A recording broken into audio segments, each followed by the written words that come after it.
Welcome to TV 15 news. నిరసన దీక్ష విరమించిన దూసర్లపూడి కుళాయి చెరువు పార్క్ స్వామి వివేకానంద ఉద్యానవనం తూర్పు గేటు జవహర్ వీధి వైపున ప్రవేశ ద్వారాన్ని పార్కు వేళల ప్రకారం తెరిచేందుకు నగరపాలక సంస్థ కమిషనర్ భావన ఐఏఎస్ అంగీకరించారు. ఈ మేరకు కమిషనర్ ఎస్ఎస్సి అజర్పో సత్యతో ఇద్దరు కార్పొరేషన్ ఉద్యోగులను కలెక్టరేట్కు పంపించి సామాజికవేత్త దూసర్లపూడి రమణరాజు దీక్షను నిమ్మరసం తాగించి విరమింపజేశారు.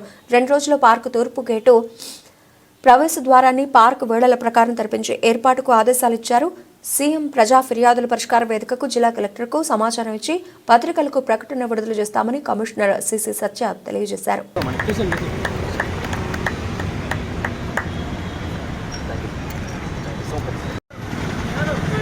కాకినాడ సూర్యారావుపేట జవహర్ వీధిలో కుళాయి చెరువు పార్కు ఉద్యానవనానికి తూర్పు వైపు గేటు కరోనా లాక్డౌన్లో మూసివేశారు.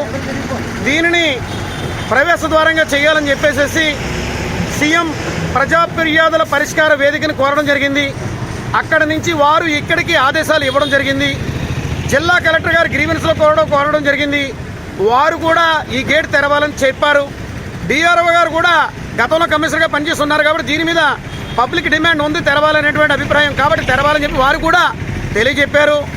మరి కాబట్టి ఈ రోజున కలెక్టర్ ఆఫీస్ దగ్గర ఏ తూర్పు గేటు తెరవాలని చెప్పి ఈ రోజున సంఖ్యలతోటి నిరసన దీక్ష చేయడం జరిగిందో మరి కమిషనర్ భావన ఐఏఎస్ గారు మరి వారు సీసీ గారిని మరి అదేవిధంగా ఇద్దరు కార్పొరేషన్ ఉద్యోగుల్ని పంపించి దీని మీద మేము పార్కు తెరిచేటువంటి కార్యక్రమాన్ని 2 రోజుల్లో టేకప్ చేస్తున్నామని చెప్పి వారు తెలియజేశారు.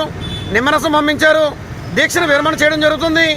ఇందుకు సహకరించినటువంటి వామపక్ష సంబంధించినటువంటి నాయకులందరికీ కూడా అదేవిధంగా నగరంలో అన్ని రాజకీయ పార్టీల వరకు కూడా, ఎందుకంటే అధికార పార్టీ ప్రతిపక్ష పార్టీ అన్ని రాజకీయ పార్టీలు కూడా ఈ పార్కు తూర్పు వైపు గేటు తెరవాలని చెప్పి కలెక్టర్ గారికి రిప్రజెంటేషన్ అఖిల పక్షంలో సంతకాలు చేసి ఇవ్వడం కూడా జరిగింది. అందులో BJP, CPI, CPM, new democracy, liberation, Telugu Desam party, Congress, BSP, Aam Aadmi party, అదేవిధంగా కాంగ్రెస్, జనసేన అన్ని రాజకీయ పార్టీల వారు కూడా ఇందులో ఉన్నారు. నగరంలో ఉండే లాయర్లు కానీ ప్రముఖులు కానీ వాకర్ సంఘాలు అందరూ కూడా సంతకాలు చేశారు.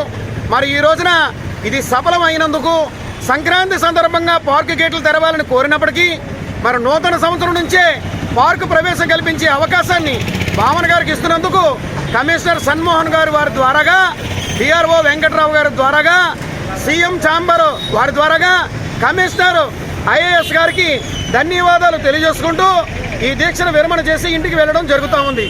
జై భారత్, జై కాకినాడ.